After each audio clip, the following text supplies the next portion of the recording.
Today, live from the Western Canadian Crop Production Show in Saskatoon, here's your hosts, Ryan Young and Doug Faulkner.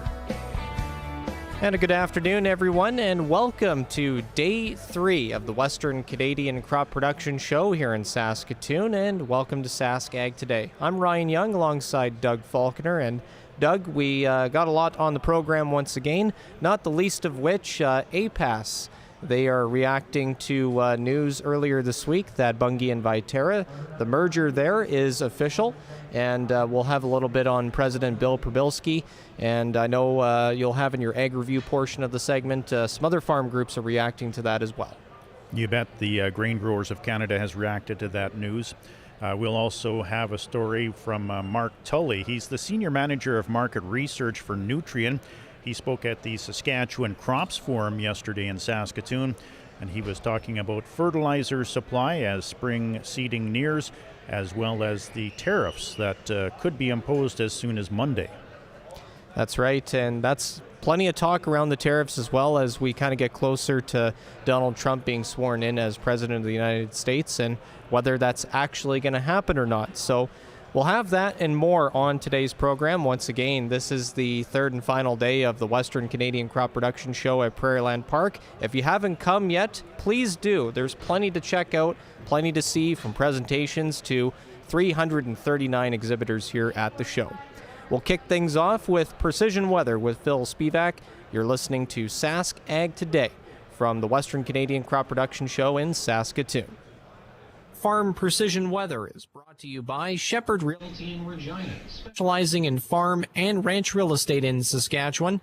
Call Harry, Justin, or Devin at 352-1866. Been there.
Today, live from Crop Production Show.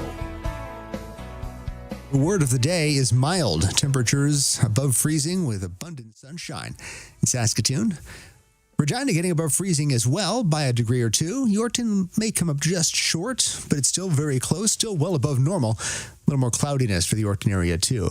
The winds are increasing, though, and over the course of the afternoon through tonight, winds will really get going. Could see gusts upwards of 70 to 75 kilometers per hour in the Regina area for tonight. Yorkton, the winds lagging just a little bit farther behind. Same in Saskatoon. Everybody is breezy, though, over the next few days. In fact, under a blowing snow advisory for the Saskatoon area. That is not extended to the rest of our region, but it is going to be blowing nonetheless, and there will be some snow in the Yorkton area. We'll see quite a bit of blowing likely tomorrow. Temperatures -9 tonight, dropping into the minus teens through the day tomorrow. We'll be down to the upper minus teens by day's end. Those winds gusting to 65, 75 kilometers per hour will mean the wind chills well down to the minus 20s to minus 30s, and potential for some extreme cold Friday night into Saturday as we settle down through the minus 20s. Finally, settling near minus 26 Saturday afternoon.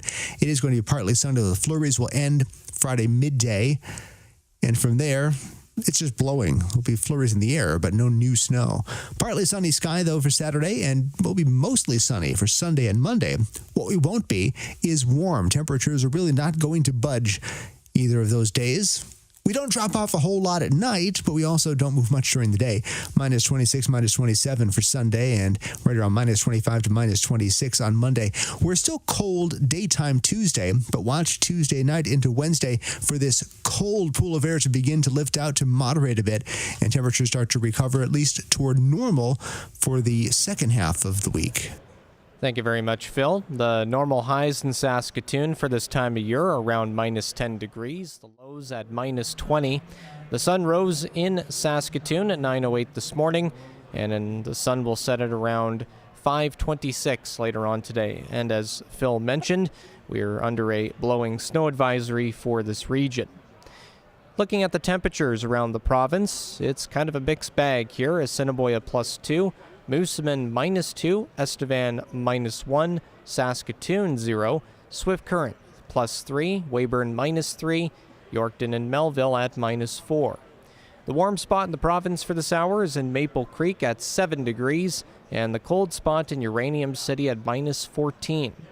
In Regina, it's mostly cloudy, south-southeast wind at 32 kilometers an hour, humidity at 85%, the temperature at -2 or 28 Fahrenheit, and the barometric pressure is at 100.3 and falling. And in Moose Jaw, mostly cloudy, south wind at 24 to 46 kilometers an hour, the temperature at +1. In the GX94 listening area, the Paw is at -7 degrees, Swan River -6, Dauphin -3, Brandon -8, Shoal Lake Russell -6, Roblin -7. As mentioned, Regina is at -2, Saskatoon 0, Hudson Bay -4, Broadview Moosomin -2, Indian Head -1, Wynyard Wadena Kelvington also reporting in at -2. The Yorkton-Melville region has some light snow, a south wind at 17 kilometers per hour. 87% is the relative humidity. The temperature is -4 degrees. With the wind chill, it feels more like -10 degrees. Yesterday, Yorkton reached a high of +2 degrees and dropped to a low of -4 degrees. There was no precipitation recorded in the 24-hour period ending at midnight last night. The normal high for this date is -12 degrees. The normal low is -24 degrees. The sun rose in Yorkton at 8:47 this morning, and it will set at 5:13 this afternoon. Extreme temperatures for Manitoba and Saskatchewan yesterday. The Manitoba hotspot was McCreary at +6 degrees. The cold spot was Sprague at -22 degrees. The Saskatchewan hotspot yesterday was Cypress Hills Provincial Park. It got up to +7 degrees. The cold spot was Regina at -11 degrees. And that's a look at your agriculture weather. Please stay tuned. Sask Ag Today will continue from the Western Canadian Crop Production Show in Saskatoon right after these messages.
from Crop Production Show. Welcome back, everyone, to Sask Ag Today, live from the Western Canadian Crop Production Show here in Saskatoon. The Agricultural Producers Association of Saskatchewan are cautiously optimistic about the approval of the Bunge-Viterra merger. The federal government, which approved Bunge's acquisition of Viterra, says multiple conditions are attached to ensure it will not have a negative impact on competition in Canada's grain and oilseed sector. Conditions include the call for the divestiture of Bunge's 6 grain facilities in Western Canada and legally binding conditions on Bunge's minority ownership of G3, so Bunge can't influence G3 on pricing or investment decisions. APAS President Bill Probilski says some conditions address their initial concerns over the lack of competition and options for farmers to sell grain. We're optimistic that the government has realized that there is some concerns out there with regards to the competition and the possibility that there could be less competition in the market, and that may hurt farmers financially. So just the idea that there is that recognition there was encouraging. That hopefully, as we get more details coming out from how exactly those conditions are going to be dealt with, that there will be protection for the producers. Other conditions include Viterra's head office staying in Regina for at least 5 years and Bunge to invest $520 million in Western Canada within the next 5 years. Probilski says the devil is in the details. $520 million invested into Canada, but no idea as to where that's going to be invested and exactly when and to what. Before this merger was announced, Viterra had plans to build a canola crushing plant in Regina, so there was no mention of that. Is some of that money going towards that? We don't know. So there is still a lot of uncertainty in those regards. So we'll have to wait and see how that unfolds. The head office staying in Regina for 5 years obviously is a good thing for the city of Regina, for the province, for the employees there. What's going to happen after that? It's remains to be seen. But in the interim, it's positive, absolutely. Probilski says the merger allows Bunge to absorb Viterra's grain terminals at the Port of Vancouver, which combined with Bunge's G3 elevators there, gives them about 45% of Vancouver's port capacity. That is a concern to Probilski. We're a little bit concerned about how that significant of an amount of port capacity being controlled by basically one entity, and how does that affect their their pricing, their competition in access to the port. So a little bit of concern about that, absolutely. Again, the government I think attempted to address some of that with some of the conditions with the sale, but that remains to be seen how effective that's going to be. APAS is calling on stakeholders to remain engaged and provide feedback on the practical impacts of the merger. Coming up next on the program is Ag Review with Doug Falconer, as Doug will walk us through the latest ag headlines, including more reaction to the Bunge-Viterra merger. Stay tuned. Sask Ag Today will be back in a few moments. Today's Ag Review with Doug Falconer of GX94 is brought to you by Karst Holdings in Assiniboia and Schlamps Integratire in Grenfell, your locally owned Integratire dealers. Act fast when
Today, live from Crop Production Show. Farm groups are voicing frustration and disappointment with outgoing Transport Minister Anita Annan's decision this week to approve the acquisition of Viterra by Bunge. The conditions laid out in the Order in Council are woefully inadequate, according to Grain Growers of Canada, the umbrella organization for 14 national, provincial, and regional crop producer organizations.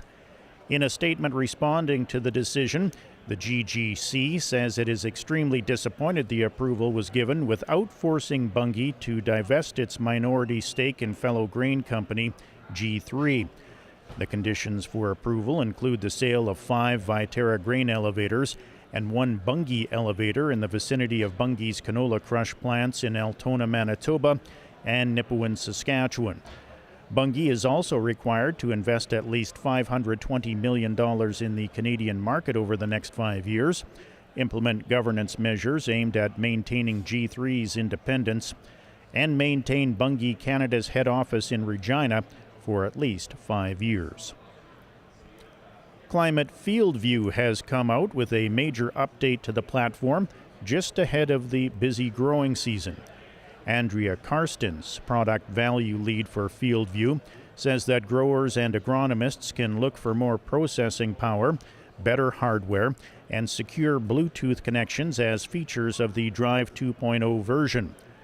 Karstens, at the Western Canada Crop Production Show at Saskatoon this week, says the update also allows for faster, more efficient data transfer during seeding, spraying, and harvest, and added compatibility with newer equipment models. Those looking to transfer new or updated prescription maps will be able to transfer those files without needing an external drive, making the process faster and more efficient. She says features of the FieldView platform, including imagery, scouting features, and mapping, will help farmers assess the value and outcome of different product applications, helping them really dig into what products are delivering a return on investment in the field. British Columbia ostrich farmers ordered to cull a herd of 400 due to an avian flu outbreak are holding on to hope that the Canadian Food Inspection Agency will change its mind before their kill date in just over 2 weeks. The federal agency sent Universal Ostrich Farms a notice on December 31st instructing their ostriches to be destroyed and disposed of by February 1st. But the owners are asking for more time to prove their farm should be spared. They're making the case that the flightless birds, which are part of an ongoing international research project on COVID-19 antibodies, can instead be used to study the mechanics of the avian flu that infected the youngest members of their herd. Of their 400 ostriches, about 10% have died since avian flu hit their property in Edgewood, approximately 200 kilometers east of Kelowna. The United States Department of Agriculture has announced a new interim rule on technical guidelines for certain low carbon-intensive crops used as biofuel feedstocks. The new measures will establish guidelines for quantifying, reporting, and verifying greenhouse gases associated with the production of biofuel feedstock commodity crops grown in the U.S. In addition, the guidelines will facilitate the recognition of climate-conscious agriculture for clean transportation fuel programs, creating new market opportunities for biofuel feedstock producers while enhancing climate benefits. The interim rule was made with regards to 3 crops: corn, soybeans, and sorghum. It also allows for climate-smart agricultural practices such that could reduce greenhouse gases or sequester carbon, including reduced and no-till agriculture, cover cropping, and nutrient management practices such as the use of nitrification inhibitors. The new regulations allow for farmers to utilize these practices individually or in combination. And Sask Ag Today officially launched the Great Bin Giveaway Tuesday. We've teamed up with Core Grain to give you the chance to win a 100-ton fertilizer bin. Listeners have the chance to enter by visiting a sponsor location during on-location broadcasts. Listen to Sask Ag Today to find out which sponsor locations you can enter at. You will also have chances to qualify by listening to Sask Ag Today. The grand prize draw will take place at Ag in Motion this July. And that's the Ag Review segment of our program. Please stay tuned. Sask Ag Today will return to the Western Canadian Crop Production Show in Saskatoon right after these messages.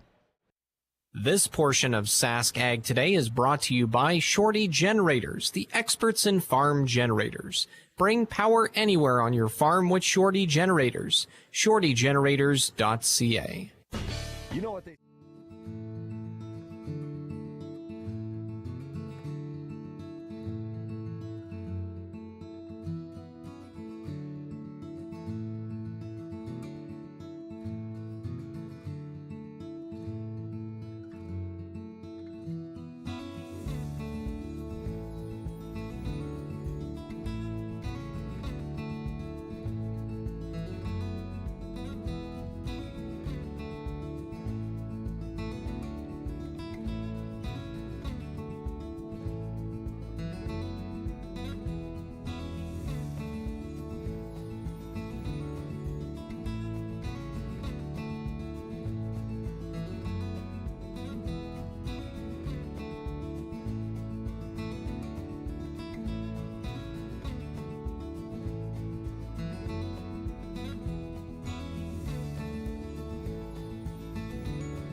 Show. For the week ending January 11th, Western Canadian feeder cattle prices were up $15 to $20 per hundredweight compared to the week ending December 21st. In eastern Saskatchewan and Manitoba, quality packages of steers 800 pounds and over traded $20 to $25 per hundredweight higher compared to 3 weeks earlier. On Friday, January 10th, wholesale choice beef traded at $333 US per hundredweight, which was a fresh 52-week high. This past week, Alberta feeding margins improved with fed cattle prices reaching $270 FOB feedlot in southern Alberta for nearby delivery. It appears there are profitable margins on cattle that were placed last fall. Feedlot operators are being aggressive to reload with noted Ontario demand in the eastern prairie regions. And that's today's Beef and Forage Report. The market update is for Nelson GM in Assiniboia and Avonlea. Looking for the perfect vehicle? They'll find a match that exactly fits your agriculture lifestyle. Proudly serving southern Saskatchewan for over 60 years. Nelson GM and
Ag Today, live from Crop Production Show. And welcome back, everyone. Time now for a look at some of the grain prices, starting with Viterra. They are trading down in early trading today. Canola is down $10.50 to $575.72 a metric ton, and one red spring wheat is down $1.68 to $278.95, and the rest remain unchanged. Durum $317.70, feed barley $246.57, chickpeas $837.75, flax $605.85, lentils $767.50, oats at $233, yellow peas $383.77, and feed wheat at $203.15. ICE future canola contracts right now for March trading at $6.11 and a quarter. That's down $18.90. May canola trading at $6.20.50, down $19.30. March Minneapolis wheat trading at $5.82 per bushel, down 5.5 cents. March Kansas City wheat trading at $5.48.5, down 9 cents. March Chicago wheat trading at $5.39 3/4, down 7 1/4 cents. March corn trading at $4.74 3/4, down 4 cents. March soybeans trading at $10.22 1/4, down 20.5 cents. March oats trading at $3.46 per bushel, down 3 3/4 cents. And that's the commodities update. Please stay tuned. Sask Ag Today will return right after this. The livestock quotes are brought to you by the Weyburn Livestock Auction. Call Weyburn Livestock at 842-4574. It's time for Play Now.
Today, live from Crop Production Show. And welcome back to Sask Ag Today. We are here live at day 3 at the Western Canadian Crop Production Show in Saskatoon. Time now for the livestock market conditions and the quotes. They are brought to you by the Weyburn Livestock Auction. Call Weyburn Livestock at 842-4574. Before we get into the livestock quotes, we'll get into the livestock prices. Doug? U.S. live cattle futures for February trading at $196.57 this hour. That's down $1.95. April live cattle trading at $197.65, down $1.67. March feeder cattle trading at $267.70, down $2.10. April feeder cattle trading at $268.30, down $1.82. February lean hogs trading at 82.30, down 82.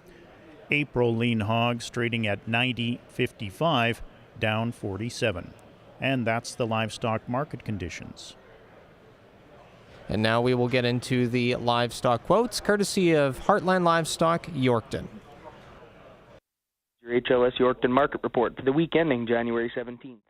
Wow, folks, the new record in Yorkton was hit yesterday. With 4,006 head in our pre-sort and 631 cows and bulls, we ended off the day with 4,637 head. Here are some pre-sort highlights. On the steers, 416-pound tans, 629, 496-pound blacks, 550, 566-pound exotic cross at 511, 639-pound tans, 479.50, 786-pound blacks, 408, 855-pound exotic cross at 389, and the 932-pound exotic cross steers topped out at 360. On the heifer sort, 421-pound exotics, 542, 483-pound tans, 507, 560-pound blacks, 446.75, 644-pound tans at 409, 712-pound blacks at 380, and the 886-pound exotic crosses at 339.75. On to the slaughter cows and bulls. D1, D2 cows 164 to 194, D3 cows 130 to 160, thin, shelly, older type cows $1.16 to $1.25, heiferettes and feeder type cows $2.10 to $2.72, and the cows averaged $1.80.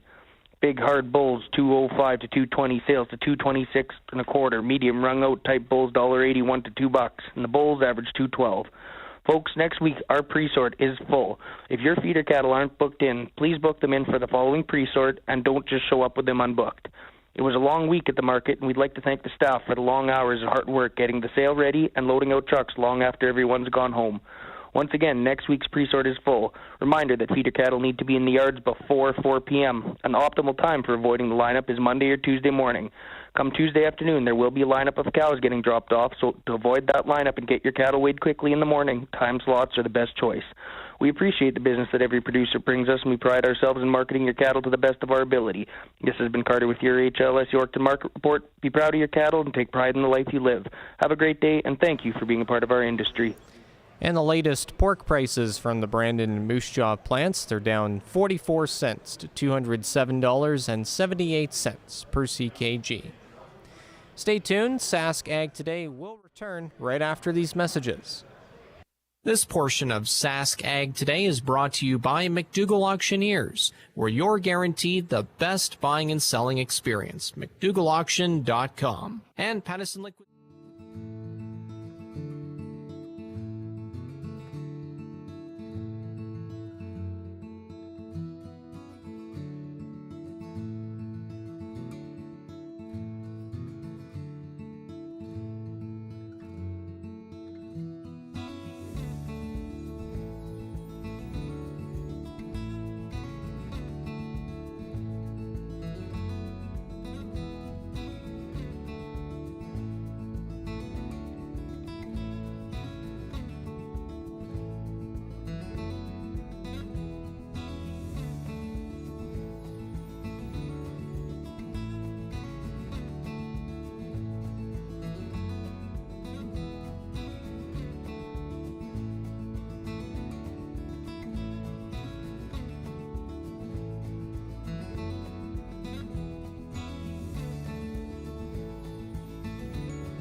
Today, live from Crop Production Show. Welcome back to Sask Ag Today. I'm Doug Falconer along with Ryan Young. As you may have heard yesterday, Canada and Saskatchewan announced a total of $9.4 million in funding for crop-related research.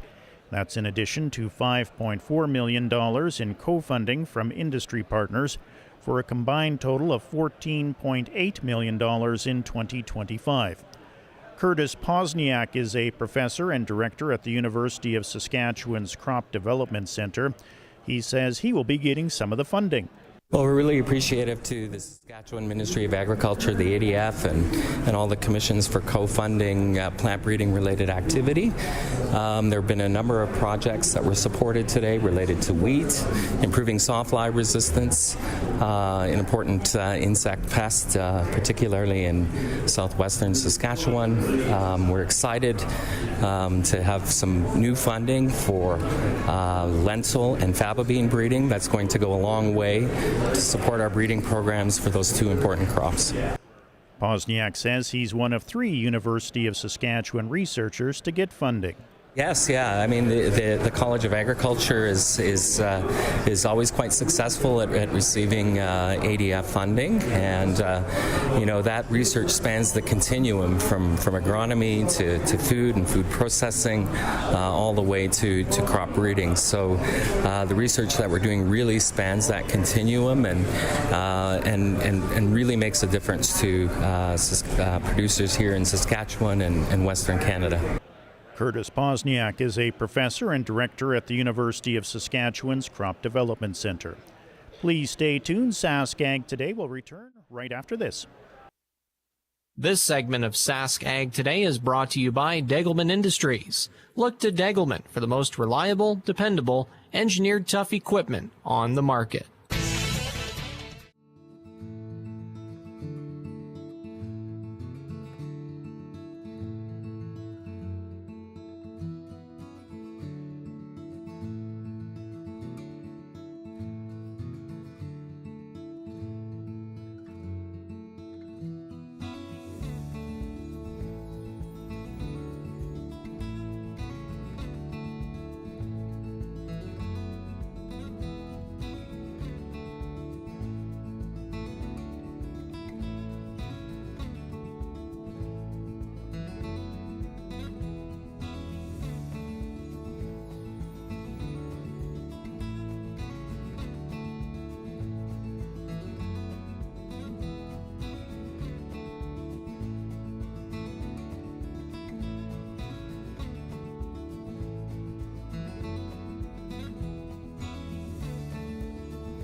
Crop Production Show. And welcome back to Sask Ag Today. A special food product has been unveiled at the Western Canadian Crop Production Show here in Saskatoon. To celebrate the 140th anniversary of Saskatoon's Prairieland Park, they've partnered with 1886 Beef Jerky to offer prairie sweet heat flavor. Sharon Odnakon is the manager of food and beverage for Prairieland Park. She explains the relationship with 1886. We are doing our 140th year of being in existence. Prairieland Park has been around longer than Saskatoon's been a colony, so we're celebrating this year. The company 1886 is a company that has done beef jerky. They heard our advertisement on the radio, and their sales rep, Mike, contacted me. And so we've been working in collaboration with him to get our packaging put for Prairieland. It's all about Prairie Sweet. It's all about our history, what our roots are, where we came from. And so Tracy, our marketing manager, came up with a design, and we ended up getting this stuff all done just in time for crop production. So tell me a little bit about the beef jerky. Prairie Sweet Heat, was this something that a specific flavor that you guys chose, or is it something they were already making? Well, it's one that they were already making, so it was their sweet and spicy. But because that's already been named under themselves and another company that's using them, because we're all about prairies, prairie land, coming from our roots and everything, Prairie Sweet Heat is where the name came from on that end. So what's the idea? You'll be selling them here at the show and, of course, all year long here at Prairieland Park? Yeah, it's to help celebrate our 140th, and so we have pre-ordered like 10,000 bags. We don't have them all yet. Right now we've got a promotion on because we literally have 150 bags a day to sell at crop production, and then we're going to be out until the next batch comes in. And so we're going to be selling it at our concessions throughout the year, at X Week, at every event that we do, any of the events that book with us, any of the shows that come in here, trade shows or anything like that. So we've got it for sale at all of our concessions that we have during crop this week, and then it'll be like that moving forward. And how much is the unit price of one of these? It's $8, and it's delicious. Wait until you taste it. Odnakon adds that the 1886 Prairieland beef jerky will also be sold at convenience stores across Saskatchewan soon. Please stay tuned. Sask Ag Today from the Western Canadian Crop Production Show will return right after these messages. Now the Resource Report, brought to you by Core Grain Systems, your trusted supplier of Western Canadian grain storage. From grain bins to handling to conditioning, visit coregrain.com. Doing the right thing for your farm. Tune in for your chance.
Today, live from Crop Production Show. Prime Minister Justin Trudeau hosted a meeting of Canada's premiers yesterday, and most agreed that all options are on the table to respond should Donald Trump carry through with his threat to impose heavy tariffs on all Canadian goods when he becomes U.S. president next week. Trudeau emerged from the Ottawa meeting to say the First Ministers had a commitment to stand together on a united path forward. But Alberta Premier Danielle Smith, who attended the meeting remotely from vacation, said Alberta would not give support to the deal if it is to include a retaliatory ban or tariffs on Alberta's energy products. Ontario's Doug Ford said any retaliatory tariffs must be hard in order to send a strong message to the Americans. On the markets, the TSX is up 88 points to 24,877. The Dow is up 14 points at 43,221. Oil is down 92 cents at $77.86 per barrel, and the Canadian dollar is at 69.50 cents U.S. And that's the Resource Report. If you missed any segment of the show, you can tune in to the on-demand Sask Ag Today podcast, brought to you by Gowan Canada. Gowan Canada understands the challenges growers face and takes pride in finding effective crop protection solutions. Visit GowanCanada.com to learn more. Doug, what do we got going on here for day 3? Yeah, it's the third and final day here at the Western Canadian Crop Production Show in Saskatoon. You still have time to come down. The site is open until 4 o'clock this afternoon. A day pass is $22, and of course parking is free, so you can come on down and check it out here on the Prairieland Park exhibition grounds. There's still a couple of speakers coming up this afternoon at the New Farm Information Theatre at 1:30. It'll be From Generation to Generation, Tax and Succession Planning in Family Agriculture. That'll be Brett Thiessen and Nicole Osolinsky from KPMG. Then at 2:30 this afternoon, Eyes from the Sky and Boots on the Ground, using imagery to optimize crop agronomy. Dr. Steve Shirtliff from the University of Saskatchewan Plant Sciences Department will be on hand for that. So hopefully we'll get a good crowd here yet for those events. Yeah, absolutely, and it's a little bit later crowd-wise compared to the last couple days, but it's been good support overall. And you mentioned the parking earlier. Maybe just a little bit of a PSA. Make sure you park properly, because we've heard over the course of 3 days over the PA system, some people have been parking improperly. So make sure you park in the right areas. You bet. Yep. Ticketed or towed away. That's what you're going to end up with. Yeah, exactly. That's right. All right. That's going to do it for us here at the Western Canadian Crop Production Show. On behalf of Doug Falconer, I'm Ryan Young. Have a nice day. Thanks for tuning in.